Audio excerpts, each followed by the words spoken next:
This is my business, LC Innovation. And I built the PACT guide because the PACT model, PACT guide, I built it because that's what I was doing with my clients.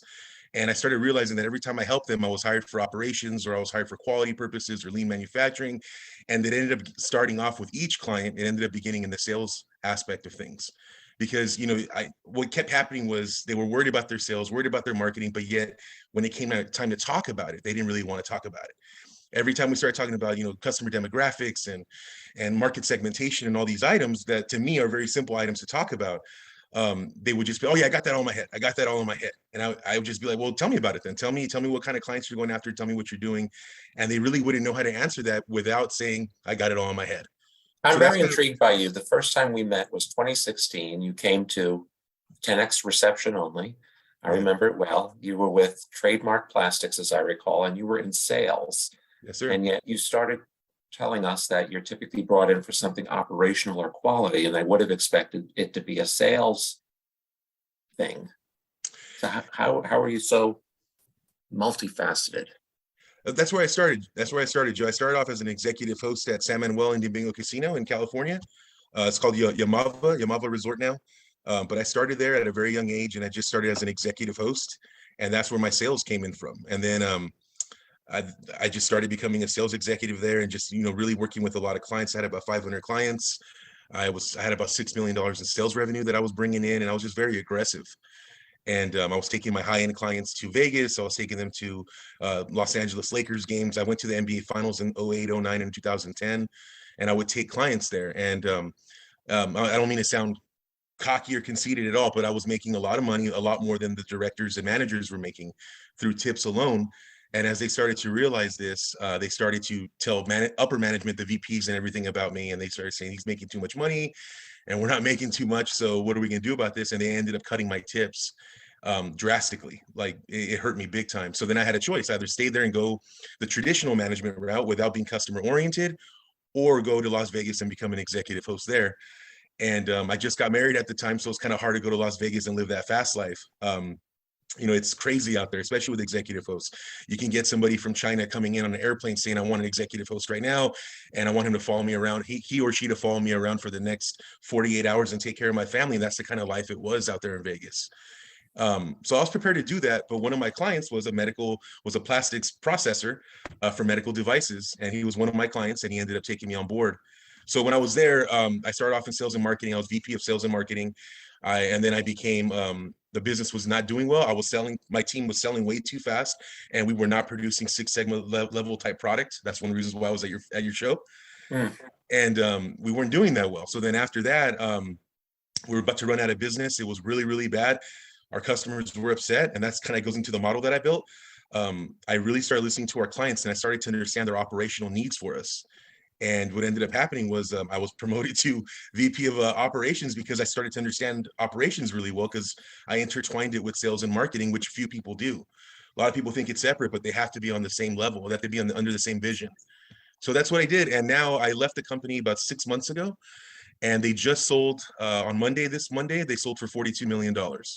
So it's been a crazy journey, and kind of pissed off at myself that I left at the wrong time. So they sold at a premium then. It wasn't like a distress sale. I think it was a distress sale. Yeah, it was. I think if I was there with my team that I had, and we had another year or two, I think we could have got up to around 75, 100 million maybe, because we had a lot of projects in the pipeline with BD, Medtronic, stuff like that were huge projects. But just didn't have enough time. And when I left, my boss, the CEO, had to get back involved, and I heard from a lot of people that he just wasn't prepared for that, and they ended up selling. Well, that's quite a history, and I appreciate you having shared it. I'm impressed and eager to see what you have on page 2. Yeah, nice. Thank you. So I'm going to skip a little bit here. So that I hit #1 new release, which is amazing, I think, for being self-published and just 4 weeks of editing. And then this says number 24. It's the best screenshot I got from my phone, but I actually hit number 21, which I was really excited about, hoping to get #1 soon. But this is what I built. This is the PACT model, PACTD. And this is real. This is what I use with my clients. We start off with a quick pivot, a market customer analysis. And then once we're done with that quick pivot, getting that low hanging fruit, we move into the adapt stage. And then adapt is understanding your external factors. a lot of people say, like, why aren't you strategizing first or creating your business model first? Why are you doing selling and marketing first and then adapting to external factors? Is because those two items can take you out of your business right away. They can close your doors right away. If COVID hits again, you're closing your doors. Well, it's still hitting, sorry, but to the magnitude it hit 2-3 years ago, you're closing your doors. Sales and marketing, what better way to know your clients that you have right now and to build off that pipeline rather than going out there and selling to somebody you don't know? And especially in the medical field, it's going to take you 6 months, maybe even 2, 3, 4, 5 years to get a new client, depending on their, on their cost of validations, their cost of transfer, stuff like that. So it's very, very costly to go out there and get new clients, especially if you don't understand your strategy. So it starts off with pivot, low hanging fruit, then it jumps to adapt, understanding your external factors. And then once you understand that, we jump into the culture aspect of it and you create your strategy.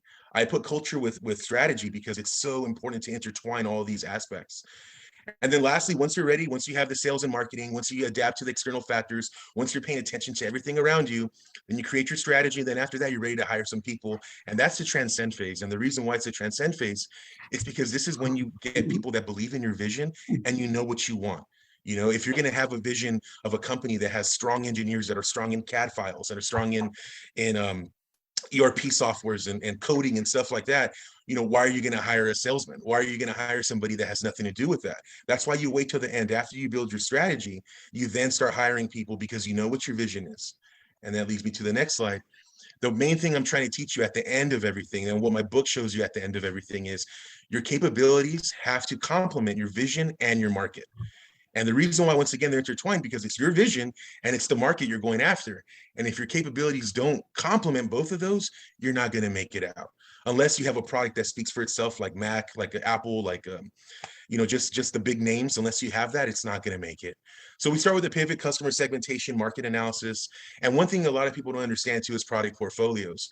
Product portfolios, I have not met, at the companies I've worked with, I have not met a client that can tell me where their clients currently are. Are they harvesting? Are they in a saturated market? Like, what are they in? I have not met one that has told me where they're at today. That's not to say there isn't anybody out there. There is. But to understand your customer's portfolio is so important. Are they in, I'm going to skip up a little bit here. But are they in a market that's concentrated? Are they in the product development market?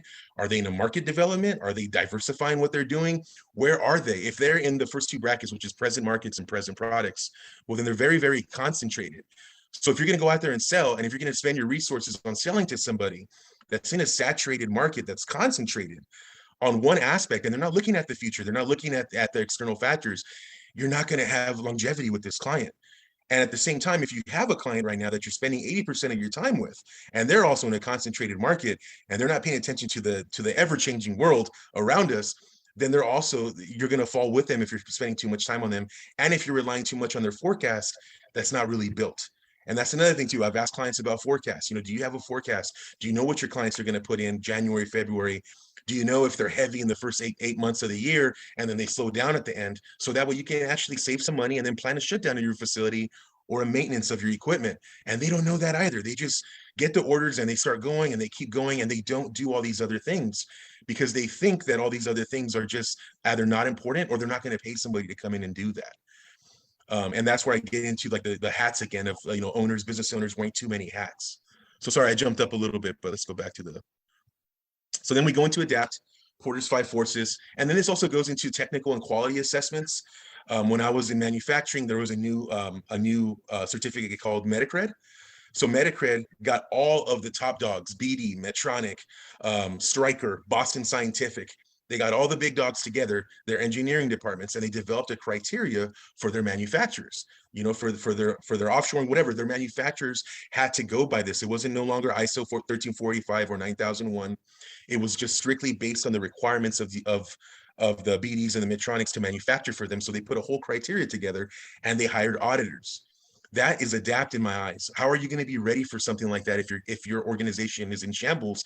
If you're just focused on sales and not focused on these certificates or having a good quality management system, how are you really going to adapt to the needs of them? And that's why we go after adapt in the second stage after the sell, because you have to sell obviously to stay in business. So there's also lean manufacturing. And then we jump into create. Create is the cool part for me. That's something I'm really, really intrigued by. And we'll go into that as well. But the whole point of this is to either avoid disruption or create disruption. And I know that's a loose term right now that a lot of people are using, But the reason why I'm talking about disruption is because it is disruption, right? We're seeing that today constantly. Markets are rising and then they're quickly falling. And that right there, I think, is a testament to disruption of how real it is now. We live in a very fast world, and I'm just trying to help out these clients and these readers with understanding the internal factors and external factors. We're good. Does anybody have any questions? Yeah, let me see. Yes, sir. Oh, sorry, I wasn't on mute, or someone. Yeah, I've got a question for you. One of the things I'm looking at this year is doing a better job at understanding markets when we get into new opportunities and bringing some expertise to help with things.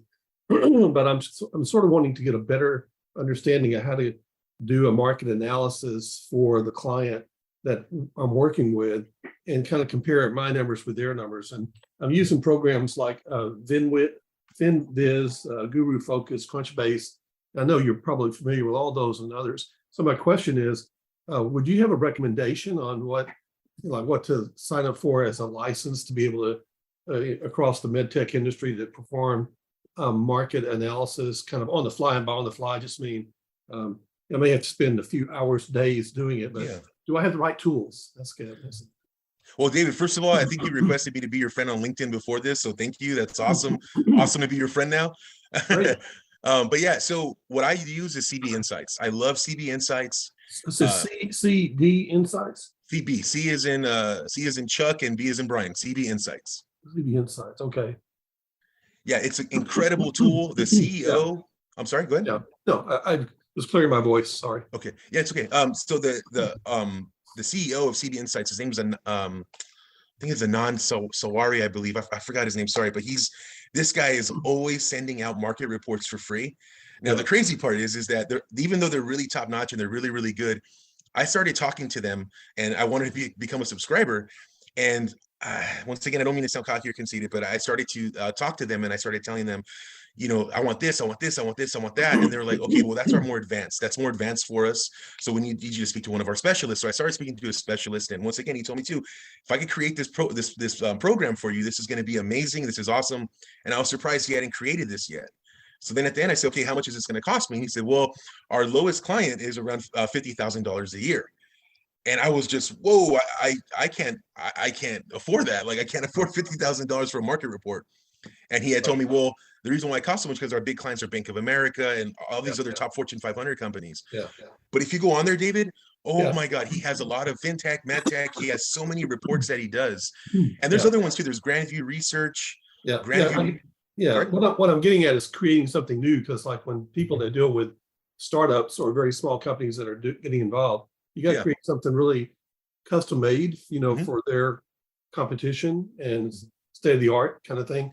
And, so it's really like companies like his, and there's a host of others, it's too large and you can't drill down to the product, kind of thing. So maybe I miscommunicated a little bit about what my needs were, but I need to go into a program that I can custom make a product that's market analysis for them when they're not on the market yet, or when they've just gotten on the market.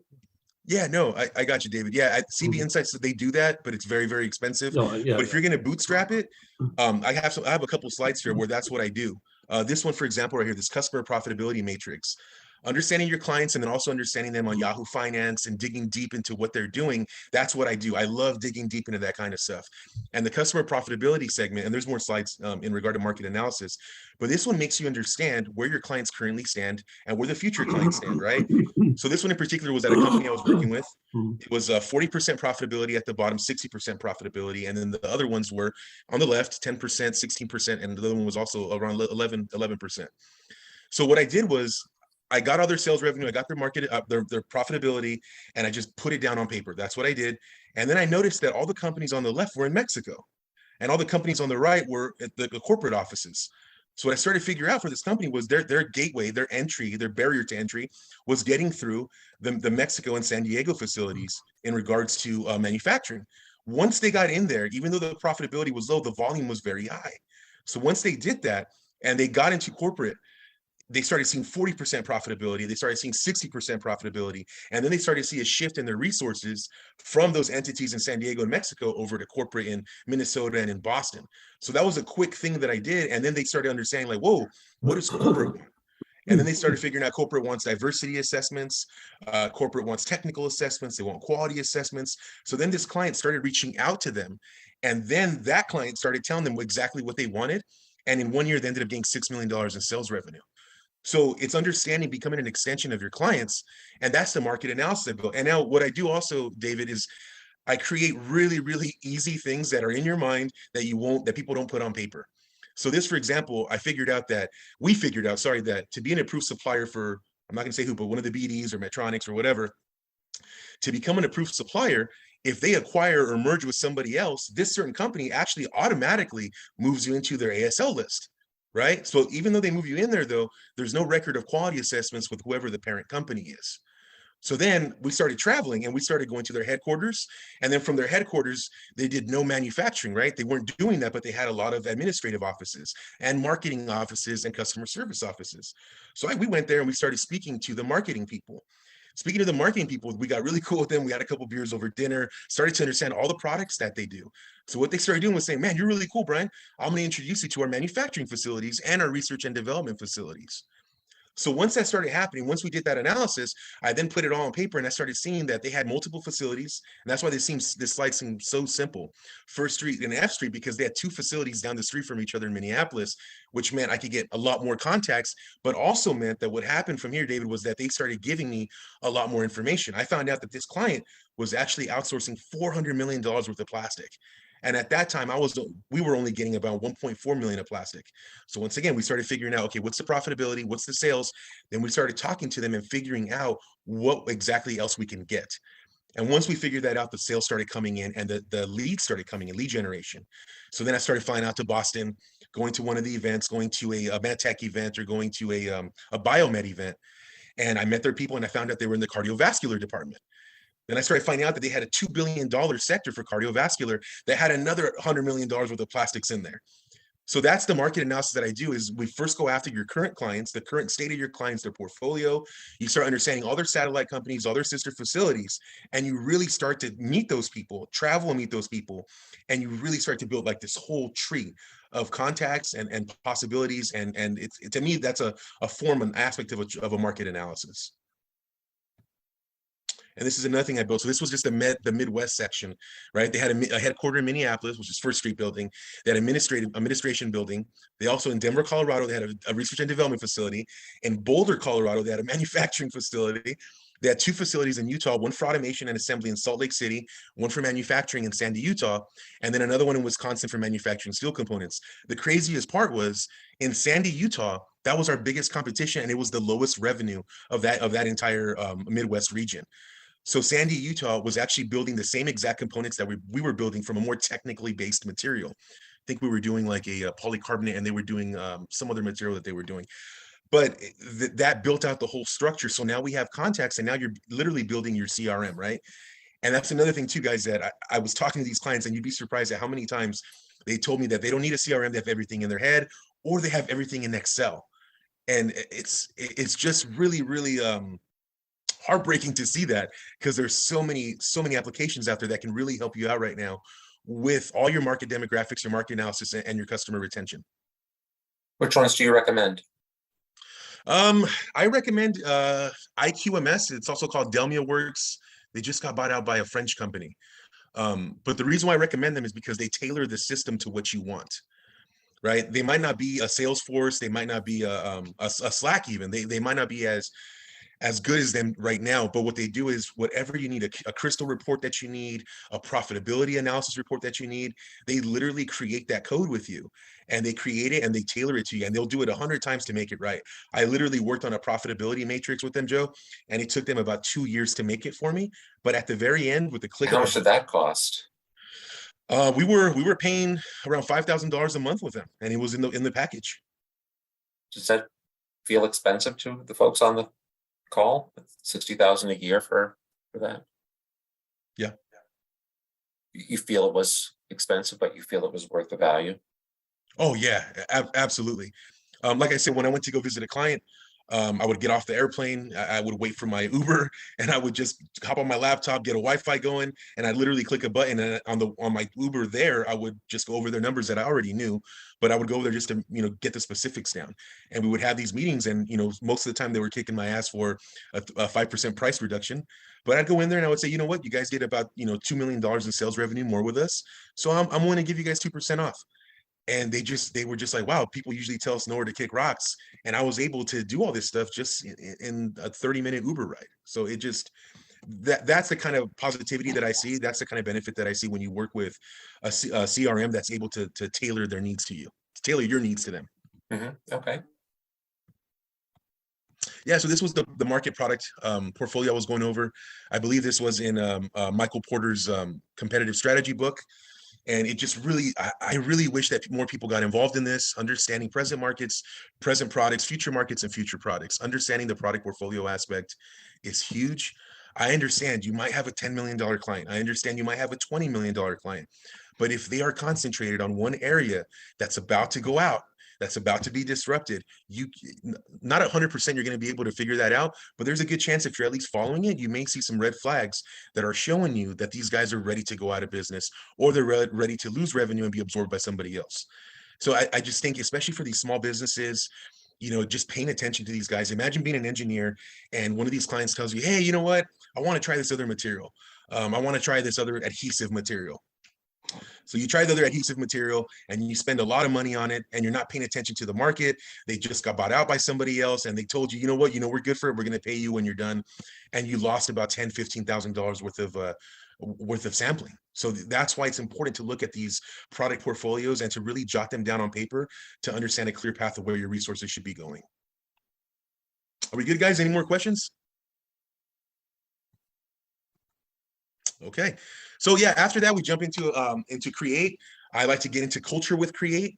This is the organizational culture assessment instrument that I use. When I show this to people, they trip out, they go crazy, but it's probably the most powerful tool in my belt.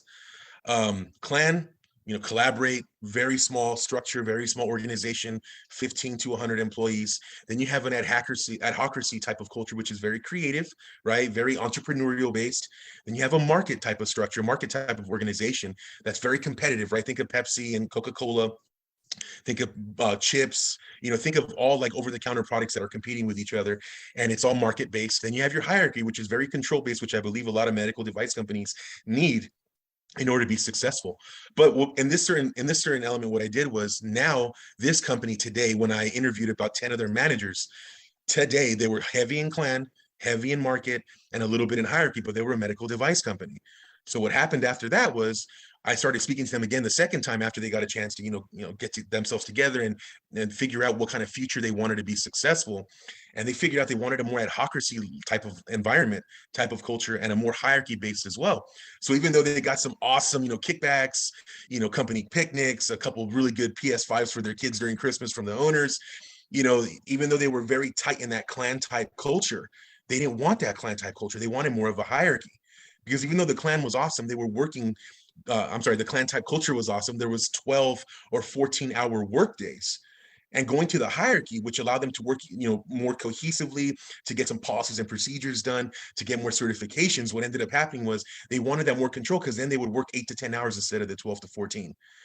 So, and then that adhocracy as well was more of a creative stimulator. More creativity was allowed in the workplace. So when I talked to these 10 managers and directors, in the beginning, they had a clan market type culture. What they really wanted was a hierarchy and adhocracy type culture, right? And the reason why this is important, and the reason why this comes after the sales and the external factors, is because those are the things that could take you out of business right away. So once you start to understand those factors, then you can jump into this level where you're really building your strategy that's being complementary to your vision. If you don't mind, a quick anecdote, Eddie. Yes. Remember your second year, my first in the Follies, when Rachel played the consultant and she comes in and Adam says a whole bunch of things in regular language, and then she says in very fancy language, and he said, "We just said that." I'm inclined to think, the types of things that you're showing us now with the charts and the like, and Eddie, I'm curious if you agree before Bryan answers. I believe that a larger company needs this so that they can use it as a tool to persuade everyone they have to persuade to do the things that they just need to do. For me, I think, I don't know how you would define a smaller company where that break is, but they would look at this like, okay, but what are we supposed to do? Just tell us what we're supposed to do. What do you think, Ed? Yeah, I would tend to agree, because my sister was a consultant. I tried to be a consultant. I can't be a consultant. I know that of myself, because she would go in and find a little bit on an individual basis, Brian, a bit like what you're doing. She would basically go and find the person in the place who actually knew how the place worked and no one listened to. Yeah. And then she would tell them that, and everyone would think it was amazing because they heard it from an external source. Yeah, she was like, no, it's just that you're not listening to your people. So I think that is one of the problems. My personal view is one of the problems with larger organizations is they do people know this stuff, but oftentimes it's a cultural thing that needs to pull that out. Down where we are, I'm a small company. We've grown from 2 people a year ago. We've got 8 people now. We're going to have 9 people in a second. But this is explosive growth. It was amazing this past year. But the thing is that the nice thing about these size companies is that there is nowhere to hide. And you'd think, oh, well, we have, 4 times the number of people that we had before. Your life must be much easier. No. At this level, we all have so much more shit to do because we can keep one another accountable. Yeah. And there are, so, it's that sort of thing. But I think that the stuff that you're talking about is great. But again, I feel it's for like much bigger companies. Oh, thank you. I really appreciate that. That puts a lot of things in perspective. It's been difficult for me during the holidays. Before the holidays, I had around 4 or 5 clients at a time, and it was going pretty well. But you're right, I was working with them on Saturdays and in evenings because they didn't have the time to get away from the desk and or from the clients. And I would work with them on evenings, late nights, 6-7 p.m. conference calls, or on the weekends on Saturdays I would fly up north to help them. So yeah, I totally agree that it's hard to take that time away. Yeah, big time.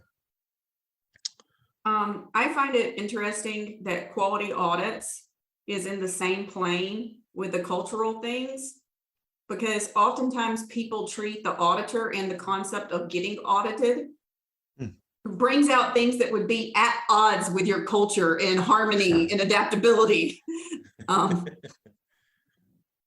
So yeah, especially with the way you treat each other and respect and, quality's role in the organization. It's just interesting to me.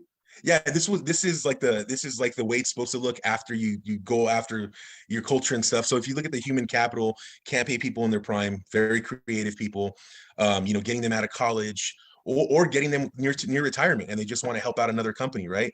But if you can't pay people in their prime, the $250,000, the $300,000, and you need to get someone more cost effective, right? So if you have that type of culture, and if you build that type of culture, and that's what you choose, then you jump into the next perspective, and these are the outcomes that you have to see, right? And if you see these outcomes, that means it's working.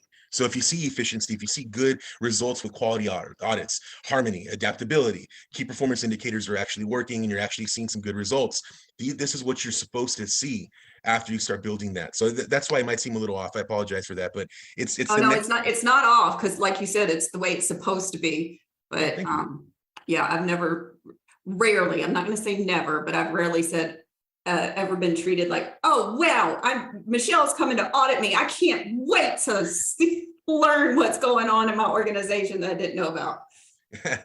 No, and that's what I want to teach people. That's what I want to talk to more people about, because if you do have that attitude, which I guess most people don't have, money starts coming. I mean, when you start becoming friends with auditors and they're giving you tidbits and they're helping you out and they're giving you notes, money comes from that because your customers are going to eat it up.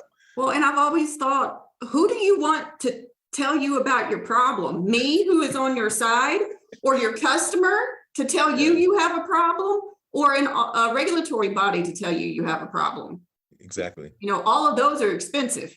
Yeah, exactly. I find a huge value in, I forgot what they're called, but the guys that come in and they tell you about how far you're off before you do the audit. I know the consultants, but I forgot what their main title is. That it's like a bridge, right? And they tell you like what you need to do in order to be here. I totally forgot what they're called, but I found that very valuable. And for like a few $1,000s, they would come in and they would tell you the new ISO requirements, what's going on in 2018 and in the 2018 version or 2016. I forgot which one. Is that a gap analysis? Gap analysis. There you go. Yes, gap analysis. Good job, Bill. Thanks, Joe. But yeah, the gap analysis, those are huge for me. And they worked out. I used them before every audit. It was a couple grand, but they would come in, they would be, be there for one day and they would just tear it up and they would be brutally honest with you because they didn't have too much time. And from there, you would be like, okay, if I get like 75% of this done, I think we're gonna have really good results. So at the last company I actually worked for, I remember I used to average around 6 or 7 minors and 0 majors. In my opinion, that was pretty good. And the minors were only minors because like they had to find something to ding us on. So they would be like, oh, I'm going to give you these minors. I did have one time where I had 0 minors, 0 majors, and that was right after we developed our QMS, I think around 2017. We revamped the whole thing because the old quality manager, he would just copy and paste everything. And they would respond to him and say, you're literally just copying and pasting everything. And your book is like this big now. We're looking more like this and just telling us what you're doing. And we're just trying to follow what you're doing. And another thing too that I want to bring up is it's okay to argue with auditors. A lot of people don't fight for their company. Like I've literally been in situations where I'm talking to an auditor and I tell them like, listen, I don't think you're understanding what I'm telling you. You keep saying I don't have this, but I have that. Okay, well then show me what you got. So then I would show them an Excel spreadsheet and they're like, well, Brian, look, that Excel spreadsheet is more sophisticated than other people who actually have a system. So I'm not going to give you a minor for this, but I am going to say, try to put this in a system, try to put this in a CRM, try to put this in a KPI in your ERP system or something. So sorry, I went off on a tangent there. And Okay. Brian, I'd like to ask, if I understand you, you left Trademark 6 months ago, you went out on your own, you've written a book, you've mentioned that you have clients. A number of us, myself included, are smaller consultants, perhaps working on their own. Some have a small team. Some will have 9 people by the end of the year. My question for you is, how have you jump-started your business and gotten clients so quickly? Now, I know you have a broad network, but one or more members on the call recently told me that business is slow. And I wonder if there are some strategies that you've found to be particularly successful that might inspire an idea for a member or two on the call. Getting rid of your ego, Joe. Just going out there and just putting yourself out there and telling yourself it's super slow. I got to go to this networking event. Even though I don't know anybody, I have to go to this networking event. I've gone to so many city events over the last couple of months. I've gone to about 3 or 4 and I've gotten leads and it's people struggling, So I've gone to Chamber of Commerce events, 3 different cities nearby, all under the same county. And I get leads from there. And I get so embarrassed because I don't know anybody. They all know each other. They're all slapping each other's backs. And I don't know anybody. And I just remember my kids who have to eat. I just remember my house that has to be paid for. And it just pushes me forward to go talk to these people that I don't know. And then leads come in. A lot of people, if you go to a trade show, I believe Jorg mentioned this on LinkedIn. He went to the Biomed in Santa Clara and he said it was pretty slow. When you go to these events, I guarantee you when you're walking down one of the pathways, one of the walkways, you're going to see that most people are just sitting behind their booth, not doing anything. You got to get up. You got to talk to people. One of my clients, he was so surprised at my approach at trade shows. People would literally pass by and I would tell them, hey, are you looking to buy plastic parts? And they would say, yeah, I actually am. And they would come talk to us. And he would look at me like, I can't believe you just did that. I'm like, what did I just do? What are you talking about? You just literally asked somebody who's probably an engineer, who's probably very well educated. Hey, you need plastic parts? And that's just what I did. And next thing you know, I don't know how much sales he has now because the contract ended, but I know that when I left, he had around 400 leads from going to trade shows with me. So, and I showed him some techniques, and I told him to go to the social events afterwards. So that's it, Joe. Just going out there, going out to the unknown, and just figuring it out that way. I was blessed where when I left, I had a few friends that wanted me to help them, so I became a consultant helping them. And now what I've done is, even though my book, once again, still needs a lot of editing, a lot of people have read my book, and I've gotten a few more leads because of my book. And I've talked to my consultant buddies who say that if you keep writing, and if you keep the same type of narrative, and if you keep talking about relevant things in society or in manufacturing or whatever, if you keep writing about that stuff, then more people are going to follow you. So it's writing, it's going out there and meeting people, and it's building your network is what it is. It's building the hashtag Barrera posse. You saw that. Okay. Well, I think Michelle Lott is a great example of that. She's been prolific. She has a team to support her, and a lot of people know who she is. And a couple of years ago, maybe that wasn't as much the case, and she's grown and added staff and the like. So I agree completely about building awareness by sharing knowledge. In fact, I think that's really the only marketing left. I personally, however, shy away from going to, Chamber of Commerce and just going to local networking things, not for any ego thing. I find it can't be as efficient as being I smart think and that working depends from my on the desk. nature of your business. Like Joe, Sorry, what? I would not go to a Chamber of Commerce meeting because in Oro Valley, there are literally, there's one medical device manufacturer and it's Roche. They're not a target for me. And if I wanted them, I would not go to the Oro Valley Chamber of Commerce to get them as a client. But my Pilates teacher who owns the studio is like a board member on the chamber, and she attends every event, she sponsors it, and she's gotten a lot of local business from her promotions. So I think that that's just a matter of who and where. Like, she's not going to post anything on LinkedIn because nobody in California is going to go to her studio. Right, of course.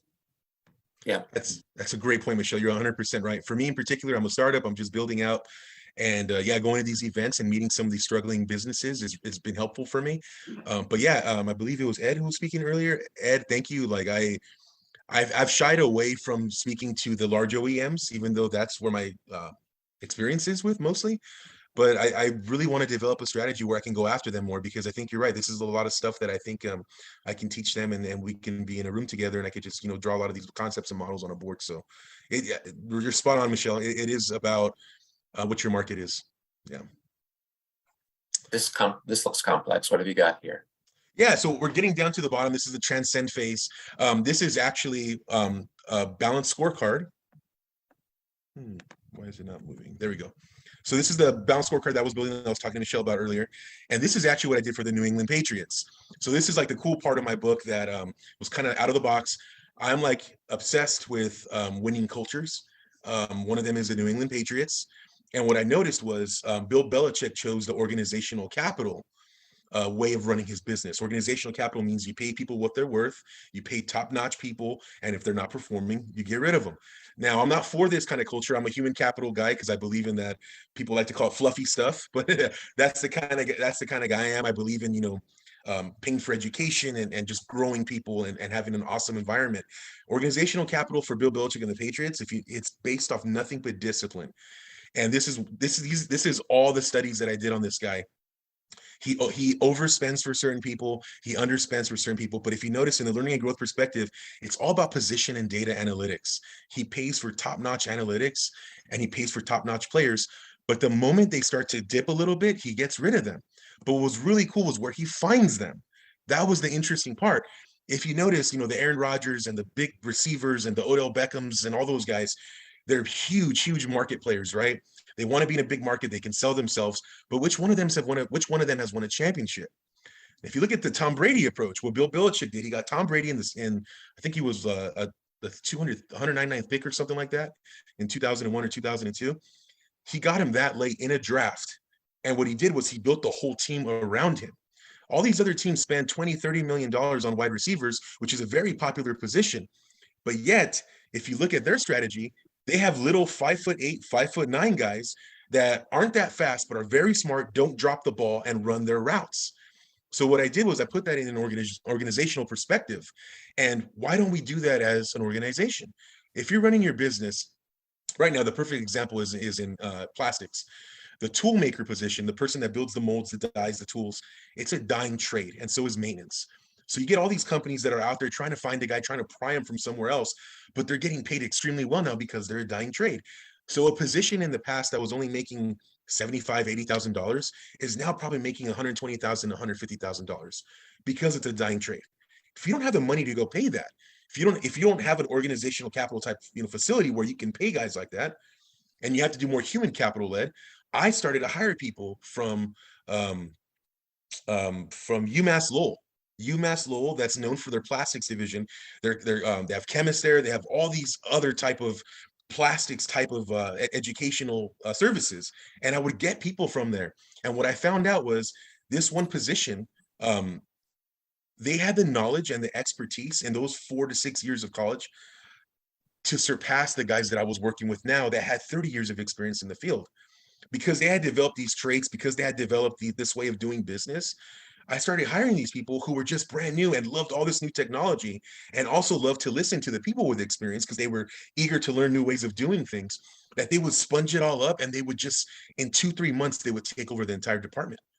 So a position that was, once again, historically about the grit and grind and 30 years experience, 40 years experience. My daddy did it. My granddaddy did it. That's awesome. That's great. But sometimes, there's people that have been doing that who have not been successful, and they develop these paradigms. But if you bring in somebody fresh, what they're going to do is they're going to find out different ways of doing things, and they're going to be successful. So in regards to this model, that's what Bill Belichick did for the quarterback position. He ended up figuring out what are the 2 traits that wide receivers need for his quarterback. Number 1 is not dropping the ball. So their drop efficiency, it has to be like perfect, right? They cannot be dropping balls. And then on top of that, their route running. They might not be the fastest, they might not be the biggest or most athletic, but they run their routes extremely well. So what I did was I put that into the manufacturing world. Okay, so if you need a tool maker, and you can't pay $150,000 for a toolmaker, what do you need your toolmaker to do? Oh, he needs to be strong in SolidWorks, and he needs to be very strong in CAD files and CAD drawing. You don't need somebody with 30 years experience to do that. There's colleges that teach that kind of stuff. Oh, well, I need a CNC expert as well. There you go. So now you have your route running, and you have your drop percentage in CNC and in CAD drawings and CAD drawings and in sorry, I forgot the other one. But those are the 2 things that they have there that you need. And now you can go get these people. You have a pool of people that you can teach plastics to, but they're going to know everything else. They're going to know about viscosity, about melt temperatures, about cooling lines. They're going to know all that stuff because they're so embedded into the CAD drawing system and SolidWorks. Sorry, that was it. So that's what I built, Joe. I built this whole model. I learned it I was going through Pepperdine at this time, some of it in my PhD as well that I'm going through right now. And I was watching the Patriots, and I'm like, whoa, this is a balanced scorecard here. Bill Belichick has built one, and I put it on paper, which is what I preach. Put things on paper, right? So that was it. And then the last slide is you just kind of skated by, like, because I'm getting my PhD. I mean, you're an impressive guy. Yeah, I'm in my 3rd year of my PhD. I got 1 semester left after this. I've started my dissertation, but I haven't defended it yet. And then I haven't done my statistics yet. So I'm really hoping by the end of this year, I have my PhD in organizational leadership from the Chicago School of Professional Psychology. So that's the goal, Joe. Nice. Thanks. Last slide, and then I'll shut up. I know I've been going off. This is my 5-tool approach that I built, and it's built off of the 5-tool baseball player approach. So if the 5-tool baseball player approach is hitting for average, right? What makes them successful? Hitting for average, right? Getting on base, hitting for power, speed, your throwing arm strength, and your fielding ability. Translating that into layman's terms, right? In the hiring process of getting individuals hired, right? Hitting for average is your high level of hand-eye coordination, right? In my opinion, that's emotional intelligence. That's understanding where you're at, understanding how to propel forward, how to move forward, right? Hitting for power in regards to baseball, it's natural strength, power, velocity. And when it comes to a salesperson, it's close rate. It's hitting a home run, knowing when to apply the pressure, knowing when to keep calling, knowing when to back off a little bit and shut up. This is a big problem that I have, knowing when to back off, but knowing when to back off, right? Jumping at opportunities, which is RBIs, but that's the hitting for power. And then in my opinion, speed is God-given talent. You either have it or you don't, right? So in this particular case, it's a natural salesperson. Again, it's charismatic, authentic, a servant leader, right? And for an engineer, what is it? Is it understanding just seeing a design in your head? Is it seeing the way you're going to channel the lines, seeing the way you're going to understand the steel, how to compress the steel, how to get the part out, how to eject the part, how many ejector pins you need, stuff like that. Those are technical injection molding terms. Once a plastic guy, always a plastics guy. yeah. You know, I want to take us, just as we near the end, in a different direction. I want to challenge the folks on the call. And again, I've invited the folks who are attendees and haven't accepted a role as a panelist to come on if they like. If you had Bryan work for your company, if you hired him, what would be the first question you'd hope he could help you answer? So I don't expect everyone to just have an answer, but if you do, you're welcome to take yourself off mute and share that with him, just to kind of get a sense. I'm curious to know what kinds of managerial struggles that we are collectively working through. If there's anyone who's willing to share that with the group. In the meanwhile, Bryan, please continue. And if you have one of sales versus like the theater community, that would be more helpful for me because I don't really follow baseball. Yeah, that's it. Just two more. Throwing arm strength, how much land to cover, regions, territory, your outreach, networking, marketing. It's understanding, your demographics and getting out there and just building your network, right? But it's building your network in regards to technological advancements if you're an engineer, or in regards to your sales pipeline or lead generation if you're a salesperson. And the last is fielding ability, right? It's once again, it's high level of hand-eye coordination. It's minimizing risk, right? Because you're scooping up the baseball, you're getting that line drive, you're getting the outs, you're saving your team. I think that's quality driven, complaints and concerns, supplying pricing agreements as well. If they're going to hit you with a 3% price reduction or a 5% price reduction, is there some points you can hit them with? If you give me this amount of volume, I'll give you this much of a percentage. I know some people don't like 10% day, 10% 10-day terms. If you pay me before the 10 days, you get like a 1% off or something like that. I know some people don't like that, but if you're in need of cash, are those the kind of things that you can go after? So that's how I compared that to the baseball 5-tool approach to hiring people approach. I wanted to call on Andre. How many folks, you're in contract manufacturing, for those who don't know, how many folks are in your shop? Well, in the production shop, there's 21 and engineering is 8. And, I was there with you when COVID hit. You really had a problem. Wuhan was where you had parts coming in from, and that was really challenging. You worked through that. I'm wondering, you've been leading what was your father's company, right? Right. For how many years now? Well, he founded the company in '69, and I, when he passed away in 2001, I became president. Okay, so 20 some odd years you've been doing this, probably a pretty well-oiled machine, but I wonder if there are some, because of that history, if there's some cultural things that make it harder for you to do something that you want to do. Is there like we've always done it this way, or a comfort that we're not grasping something new? I'm just wondering if there's something there that. Well, I think the example that Bryan gave was interesting, and that's the one that caught my attention the most regarding the skill levels of the people that you hire with respect, for example, someone that knows SolidWorks and someone that knows how to do CNC machining. Because all the time you look for somebody with a degree, engineering background, and so forth. And the wondering is, can you parse it out the way Bryan just said, in order to fill certain spots where you have a need that may not be that 30-year experienced person.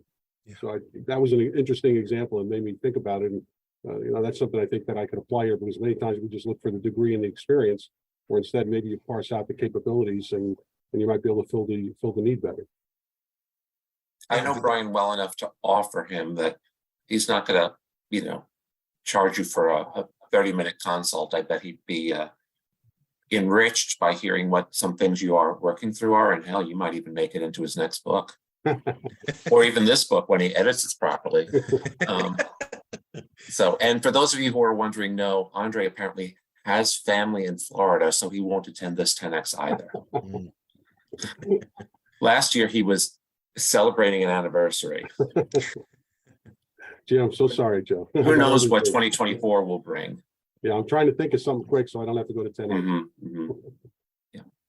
I do want to point out something in the chat that Jan Gates said when you were talking about go to local things, and Jan said that she went to the garden club and got a lead. And Bryan, you're not with us all the time, but Jan is like a leading packaging engineer.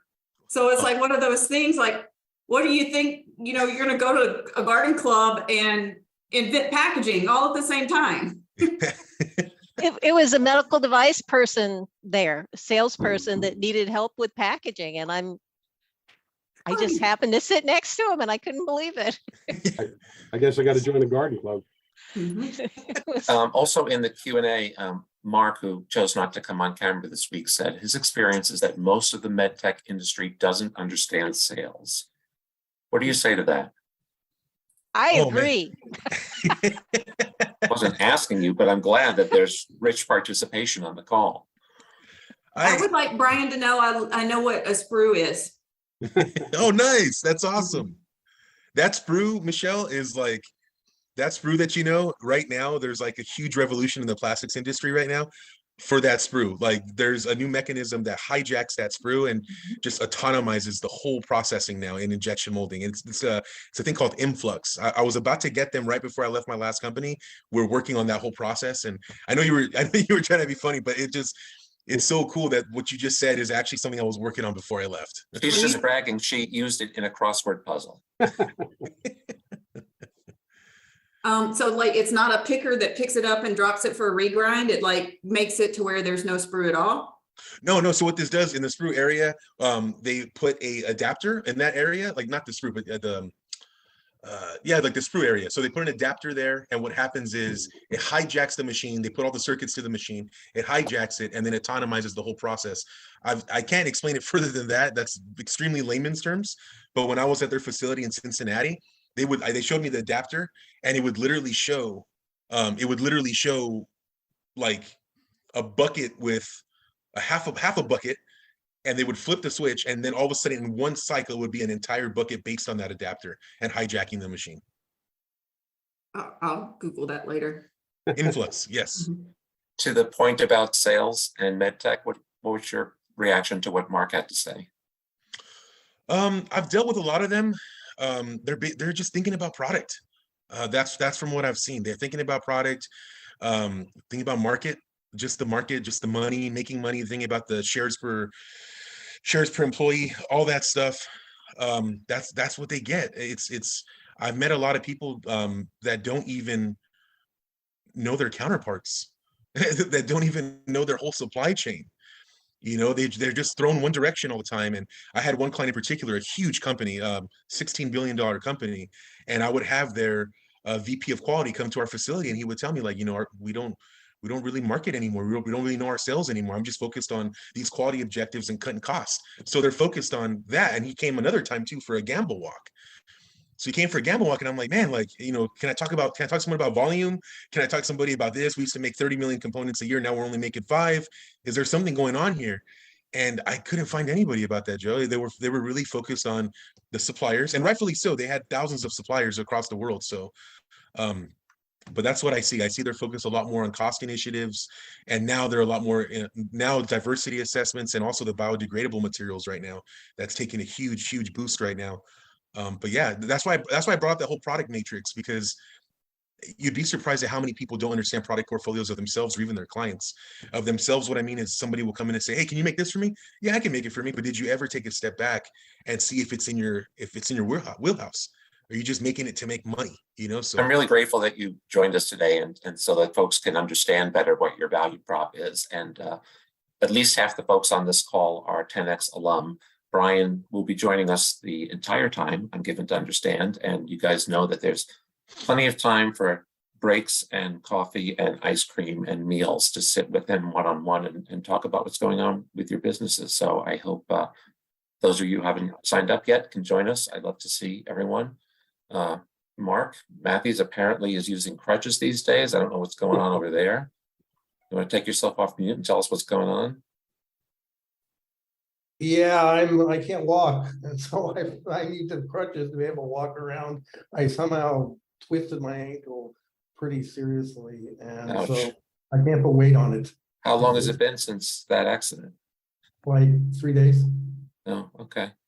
I invited Mark to join us, and he said he might be in Switzerland in April, and explained that there's a lot of Swiss companies funding medical device companies these days. I'm curious about that observation. Like, what is it about the Swiss that are? Well, so the French part of Switzerland, the history there is watches, and watches became electronic with Swatch, and so now they've got all this sort of talent in making watches and making microelectronics and using fancy materials and that sort of stuff. And so they need to create business, and so their idea of creating business is going full on in the medical device business, and they're funding companies that will come to where I am is Jura, it's a French part of Switzerland, But that's their entire goal is to be a hub for the medical device companies. And, you know, it's really close to Basel. Basel has a life science. Are you working with them already, or do you hope to pick up funding there? No, they funded me. So we went down there and did a pitch, and they liked what they saw. And so they funded us, and it's all non-dilutive financing, which is really great. They're not taking any equity. What they obviously want you to do is stay there and build up jobs, and that's the real goal. But so you know, is it implied then that should you get to the production stage, production will happen in the French part of Switzerland? That's like an agreement? no, that's their hopes, obviously, but it's not committed in any way. I think they're more worried about jobs than where you're doing the production.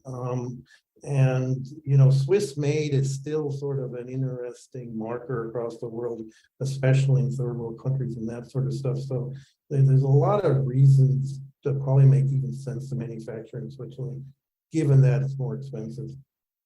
Okay. Well, thanks for sharing that. Our in-person meeting is a mere 10 weeks away. If you need information about the hotel or anything else, you know where to find me. And I cannot confirm, but I believe that Rick Stockton can present a week from today, just Bryan and he switching spots. So I'll keep you posted on that. In the meanwhile, for Joe Hage and Joe Hage Enterprises, this is Joe Hage. Thank you for joining us today. Bye, everyone.